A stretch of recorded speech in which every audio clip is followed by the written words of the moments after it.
Subscribe now and press the bell icon. Never miss an update. बाह्य श्वसन, ठीक है। तो बाह्य श्वसन के अंतर्गत, श्वसन क्रिया के अंतर्गत ऑक्सीजन को ग्रहण करने की प्रक्रिया को इंस्पायरेशन कहते हैं, जिसे हम हिंदी में निःश्वसन या प्रश्वसन भी कहते हैं। तो ऑक्सीजन को ग्रहण करने की प्रक्रिया को हम इंस्पायरेशन कहते हैं, और बाह्य श्वसन के अंतर्गत ही कार्बन डाइऑक्साइड को बाहर निकालने की प्रक्रिया को हम एक्सपायरेशन कहते हैं, जिसे हम निःश्वसन कहते हैं। अब इसी ऑक्सीजन को ग्रहण करने की प्रक्रिया और कार्बन डाइऑक्साइड को बाहर निकालने की प्रक्रिया को ही हम श्वासोच्छ्वास कहते हैं। क्या कहते हैं? श्वासोच्छ्वास, जिसे हम ब्रीथिंग कहते हैं। ब्रीथिंग का मतलब ही है इंस्पायरेशन और एक्सपायरेशन। इंस्पायरेशन का मतलब है कि ऑक्सीजन को ग्रहण करना, और एक्सपायरेशन का मतलब है कि कार्बन डाइऑक्साइड को छोड़ना। तो जो सांस लेने की प्रक्रिया होती है, जो श्वसन करने की प्रक्रिया होती है, उसी को हम ब्रीथिंग कहते हैं। सामान्य मनुष्य में 12 से 15 बार प्रति मिनट ब्रीथिंग होती है या श्वसन दर होती है। श्वसन दर जो होती है 1 मिनट में 12 से 15 बार मनुष्यों की होती है। अब यहाँ पे दोस्तों देखते हैं हम ब्रीथिंग में वायु का संगठन क्या होता है। जैसे ब्रीथिंग का मतलब है कि इंस्पायरेशन और एक्सपायरेशन, यानी अंदर ली गई वायु और बाहर निकाली गई वायु। तो यहाँ पे देखिए हम लोग नाइट्रोजन, ऑक्सीजन और कार्बन डाइऑक्साइड की बात करेंगे। नाइट्रोजन आपके वायुमंडल में जितना है पूरे को हम क्या करते हैं? ग्रहण करते हैं। यानी 79% जो है नाइट्रोजन है, तो 79% को हम नाक के द्वारा क्या कर लेते हैं? इन कर लेते हैं। क्या कर लेते हैं? इन कर लेते हैं। और 79% को ही हम क्या कर देते हैं? आउट करते हैं। ठीक है। ऑक्सीजन 21% वायुमंडल में है, टोटल को हम इन करते हैं, लेकिन निकालते जो हैं 17% है। निकालते कितना परसेंट है? 17%। देखिए जब C6H12O6 में हम ऑक्सीजन को मिलाते हैं, ऑक्सीजन को ग्रहण करने के बाद जब हम उसको मिलाते हैं तो आपको पता है कि वह कार्बन डाइऑक्साइड बन जाता है। क्या बनता है? कार्बन डाइऑक्साइड और जल बन जाता है। तो यहाँ पे आप देख रहे हैं कि जो 0.03% कार्बन डाइऑक्साइड इन कर रहे हैं, लेकिन 4% आउट कर रहे हैं। तो यही जो ऑक्सीजन अंदर जाता है वो कार्बन डाइऑक्साइड बन जाता है, इसीलिए यहाँ पे आउट हम 4% कार्बन डाइऑक्साइड कर रहे हैं। तो ये ब्रीथिंग की प्रक्रिया आपको याद रखनी है। ठीक है। उसके बाद दोस्तों सबसे इम्पॉर्टेंट है कोशिकीय श्वसन। तो कोशिकीय श्वसन जो है, यहाँ पे हम लोग पढ़ेंगे कोशिकीय श्वसन, यानी श्वसन की क्रिया विधि क्या होती है। कोशिकीय श्वसन की प्रक्रिया सामान्यतः 2 पदों में होती है, और इसमें टोटल जो है 38 ATP ऊर्जा उत्पन्न होती है। और 38 ATP ऊर्जा जो उत्पन्न होती है ये 2 स्टेप में होती है। पहला स्टेप जो होता है उसको हम ग्लाइकोलिसिस कहते हैं, और दूसरा स्टेप जो होता है उसे हम क्रेब्स चक्र कहते हैं। दोस्तों ग्लाइकोलिसिस की जो प्रक्रिया होती है हमारे शरीर में, कोशिकीय ईंधन में, वह मांसपेशियों में होती है। ग्लाइकोलिसिस की प्रक्रिया मांसपेशियों में होती है, जबकि क्रेब्स चक्र की प्रक्रिया जो है हमारे धमनियों में होती है। तो आपको पता है कि ग्लाइकोलिसिस की प्रक्रिया अगर हमारे मांसपेशियों में होगा तो वहाँ पे ऑक्सीजन क्या रहेगा? अनुपस्थित रहेगा। अगर ऑक्सीजन अनुपस्थित रहेगा तो कौन सी श्वसन होगा? अनाक्षी श्वसन होगा। और आपको पता है कि अनाक्षी श्वसन अगर होगा तो वह प्रक्रिया कहाँ पे होगा? कोशिका द्रव्य में होगा। और आपको पता है कि जो प्रक्रिया अनाक्षी हो, जो प्रक्रिया कोशिका द्रव्य में होगा, उसमें ऊर्जा बहुत कम मात्रा में मिलेगी। अर्थात ऊर्जा कितना ATP मिलेगी?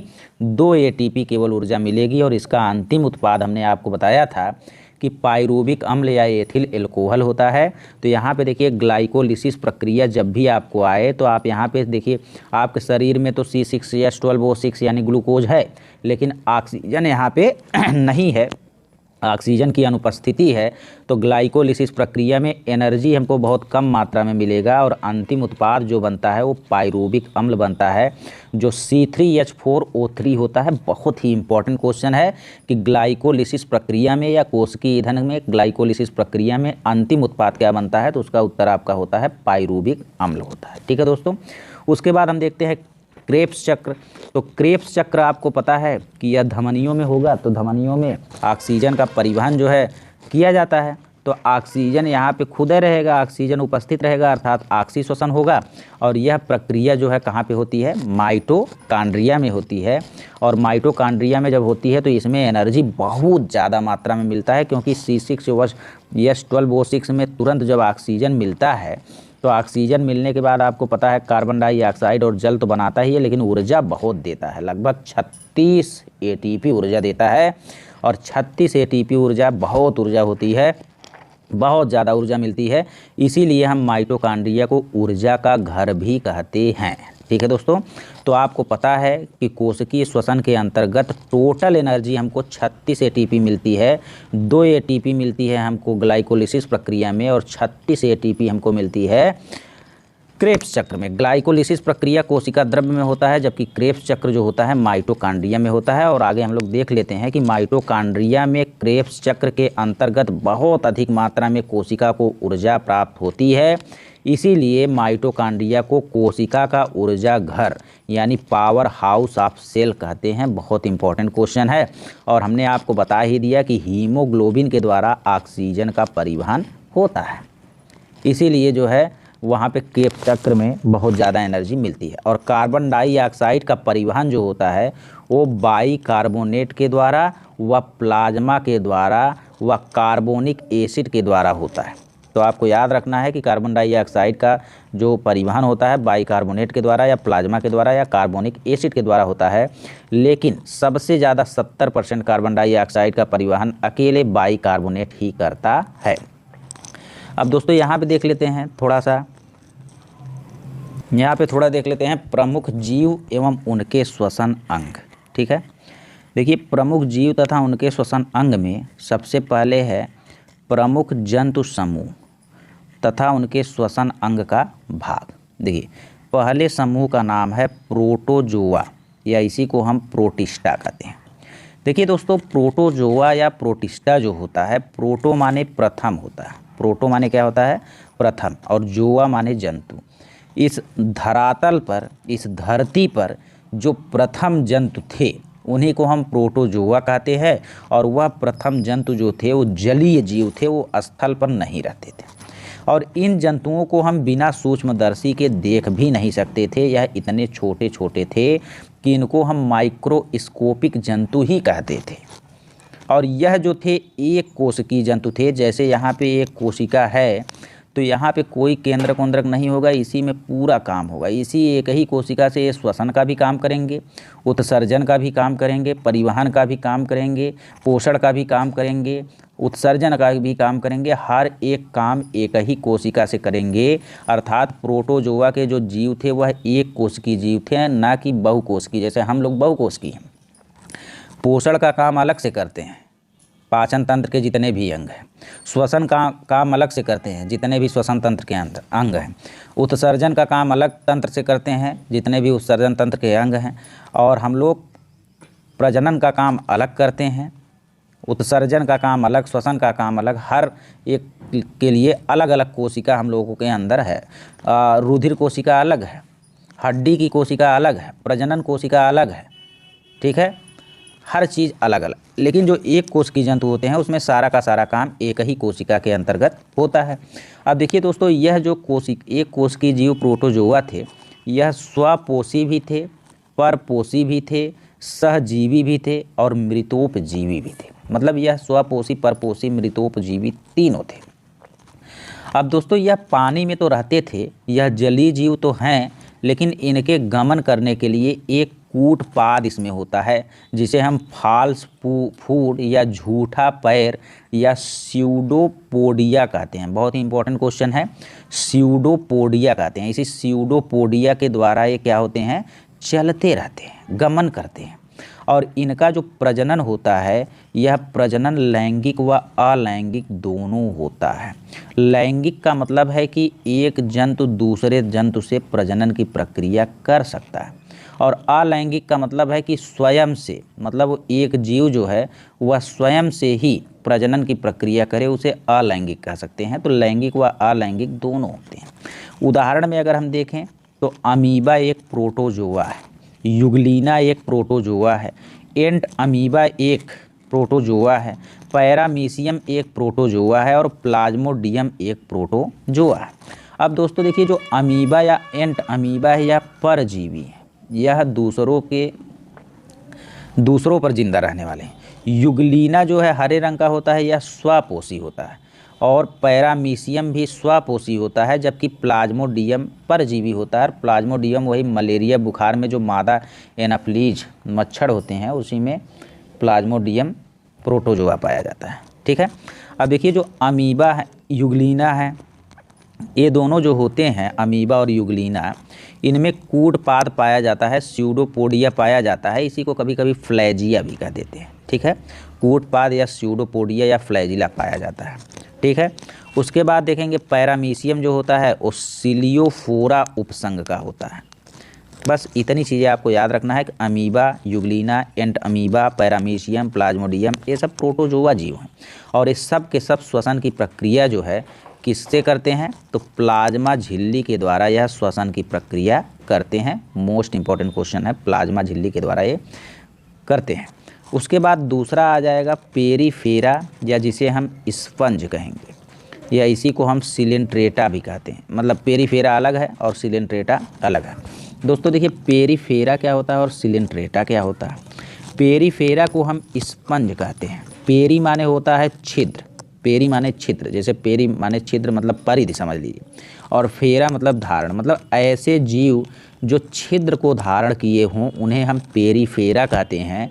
और पेरीफेरा जीव जो होते हैं वह बहुकोशिकीय जीव होते हैं। मोस्ट इंपॉर्टेंट क्वेश्चन कि पेरीफेरा जीव जो होते हैं कैसे होते हैं, बहुकोशिकीय जीव होते हैं, और इनमें ऊतक का विकास नहीं होता है। अब देखिए दोस्तों, छिद्र वाले जितने भी जीव होते हैं उनको पेरीफेरा में रखा गया है। अब इसमें एक तो होगा छोटे छोटे छिद्र होंगे और एक होगा बड़े बड़े छिद्र होंगे। जो छोटे छोटे छिद्र वाले पेरीफेरा संघ के जीव हैं उन्हें हम ओस्ट्रिया कहते हैं, ओस्टिया कहते हैं। क्या कहते हैं, ओस्टिया। और जो बड़े बड़े छिद्र वाले पेरीफेरा संघ के हैं उन्हें हम ओस्कुला कहते हैं। क्या कहते हैं, ओस्कुला कहते हैं। इनमें भी लैंगिक व अलैंगिक दोनों प्रकार के जनन हो सकते हैं, प्रजनन हो सकते हैं। और इसके उदाहरण में सबसे इम्पोर्टेंट है यूस्पंजिया, जिसे हम स्पंज भी कहते हैं। तो यूस्पंजिया या स्पंज जो है पेरीफेरा संघ का है, और साइकान जीव एक है, साइकान जीव भी जो है पेरीफेरा संघ का ही होता है। ठीक है, इसके बाद आगे हम लोग चलते हैं तो सिलेंट्रेटा संघ का जो होता है दूसरा नाम निडेरिया है। तो ये जो पेरीफेरा हो गया, सिलेंट्रेटा हो गया, ये सब त्वचा के द्वारा श्वसन की प्रक्रिया करते हैं। तो ज्यों आपके सामने सिलेंट्रेटा आए त्यों आपके सामने हाइड्रा आ जाना चाहिए, और हाइड्रा अमरत्व का प्रतीक है, कभी नहीं मरता है। और इसमें पुनरुद्भवन की क्षमता भी होती है। पुनरुद्भवन का मतलब होता है कि ये कहीं से आप काट दिए तो अपने आप फिर क्या हो जाएगा, जम जाएगा। और दूसरा है प्रजनन, मुकुलन द्वारा होता है। प्रजनन की प्रक्रिया जो सिलेंट्रेटा या निडेरिया में होता है वह मुकुलन के द्वारा होता है। और कोरल या मूंगा जो कैल्शियम कार्बोनेट के बने होते हैं, जब कोरल को स्रावित करने वाला जंतु मर जाता है तो कोरल आपस में एकत्रित होकर समुद्र में रंग बिरंगा रूप धारण कर लेते हैं। उसी को हम कोरल द्वीप भी कहते हैं। तो हाइड्रा हो गया, कोरल हो गया, ये सब उसके उदाहरण है। फिर से यहाँ पे देखते हैं, सिलेंट्रेटा या निडेरिया संघ जो होता है, ऐसे जीव जिसमें सिलेंट्रेटा या का मतलब है कि विशेष प्रकार की देह भित्ति, मतलब इनके देह या शरीर जो होती है बहुत विशेष प्रकार की होती है, उन्हें सिलेंट्रेटा संघ के जीव कहा जाता है। और यह भी जीव जो हैं पेरीफेरा या स्पंज की तरह बहुकोशिकीय जीव हैं। इसी संघ में कोरल या मूंगा आते हैं। तापमान के प्रति ये बहुत ही संवेदनशील होते हैं। थोड़ा सा भी तापमान बढ़ा कि यह काफ़ी मात्रा में क्या हो जाते हैं, मर जाते हैं। इसी को आप सिलेंट्रेटा कहते हैं। उसके बाद आगे हम लोग चलते हैं तो कीट तथा पतंगे, जो कीट तथा पतंगे होते हैं यह श्वास नलिका द्वारा क्या करते हैं, श्वसन की प्रक्रिया करते हैं। जो मछलियाँ होती हैं वो गलफड़े या गिल्स के द्वारा क्या करती हैं, श्वसन की प्रक्रिया करती हैं। इसके बाद आप देखते हैं मोलस्का। तो दोस्तों जो मोलस्का होता है वह दूसरा सबसे बड़ा संघ है। अगर कोई दूसरा सबसे बड़ा संघ है वो मोलस्का है। पहला हम बताएंगे आर्थ्रोपोडा होता है। आर्थ्रोपोडा वही कीट पतंग वाला जो है होता है। तो देखिए मोलस्का का मतलब होता है मोलस, मोलस का मतलब होता है मुलायम, सॉफ्ट, मतलब इनका शरीर बहुत ही कोमल होता है। कोई ऐसा जीव जिसका शरीर बहुत कोमल हो वह मोलस्का वर्ग में आता है। मोलस्का वर्ग के जितने भी जीव होते हैं वह गिल्स तथा फेफड़ों दोनों से ही श्वसन की प्रक्रिया करते हैं। मुख में भोजन कुचलने के लिए इनके मुख में रेडुला होता है और नर तथा मादा अलग अलग होते हैं, यानी यह एक लिंगीय जीव होते हैं। जैसे आप देखे होंगे पाइला, पाइला का मतलब घोंघा आप देखे होंगे, घोंघा ये जो है मोलस्का का है। सीपी आप देखे होंगे तो सीपी भी जो है मोलस्का का है। और आप जानते हैं कि सीपियों के द्वारा ही मोतियों का निर्माण होता है और पाइला और घोंघा का जो ऊपरी परत होता है वो कैल्शियम कार्बोनेट का बना होता है। इसके बाद हम देख लेते हैं उभयचर। उभयचर जो होता है उसे अंग्रेजी में हम एम्फीबियन कहते हैं। और आपको पता है कि जब यह पानी में होते हैं तो त्वचा के द्वारा श्वसन की प्रक्रिया करते हैं और जब बाहर होते हैं तो फेफड़े के द्वारा श्वसन की प्रक्रिया करते हैं। और उभयचर ऐसे जीव होते हैं जो जल और थल दोनों पर रह सके। और जितने भी उभयचर हैं उनका जो हृदय है, हार्ट है, 3 चैम्बर्ड यानी 3 कोष्ठीय हृदय होता है, जिसमें 2 आलिंद होते हैं और 1 निलय होता है, यानी ऊपर वाला 2 और नीचे वाला 1 होता है। और जितने भी उभयचर हैं सब अंडज प्राणी हैं। अंडज प्राणी का मतलब ये अंडा देने वाले प्राणी होते हैं। इसके अलावा देखिए दोस्तों,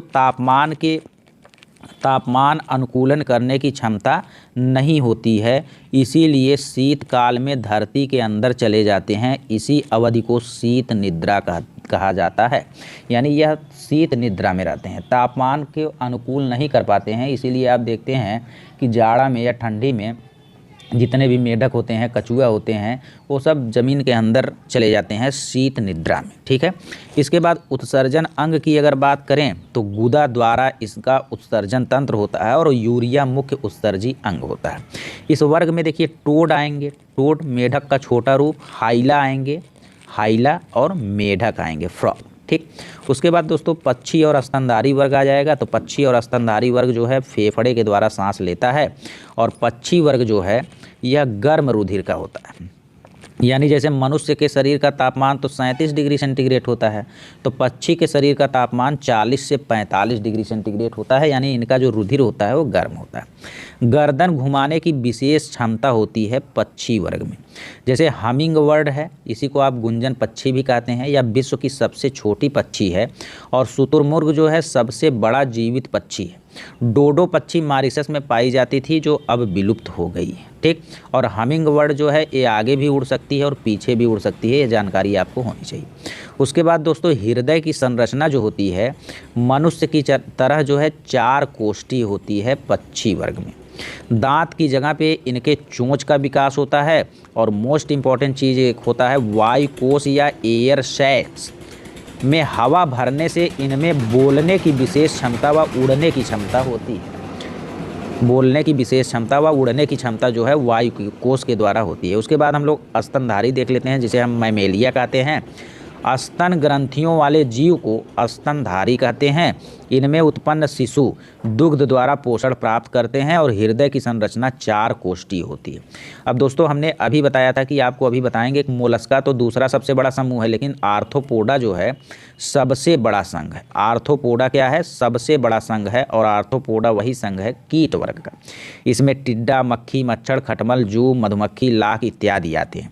और अगर सबसे बड़ा पादप वर्ग देखेंगे, जैसे यहाँ पे तो आर्थ्रोपोडा जो है सबसे बड़ा जीव वर्ग है, जीव जंतु वाला, लेकिन पेड़ पौधों वाला सबसे बड़ा देखेंगे तो टेरिडोफाइटा है। ठीक है। केचुआ तथा जोंक जो होते हैं एनिलीडा संघ में आते हैं। केचुआ तथा जोंक जो होते हैं वो एनिलीडा संघ में आते हैं और इनमें हिपैरिन प्रोटीन होता है, यानी जोंक जब आपको काटता है तो वहाँ से हिपैरिन छोड़ता रहता है ताकि रक्त का थक्का ना जमे और मस्ती से पूरा खाए आपके रक्त को। समुद्री घोड़ा जो है कार्डेटा संघ में आता है, ये भी आपको ध्यान देना है। तो दोस्तों इस तरीके से आपका पूरा श्वसन चैप्टर खत्म हो गया। अगर कुछ भी समझ में ना आए तो कमेंट बॉक्स में कमेंट करके पूछ सकते हैं। धन्यवाद।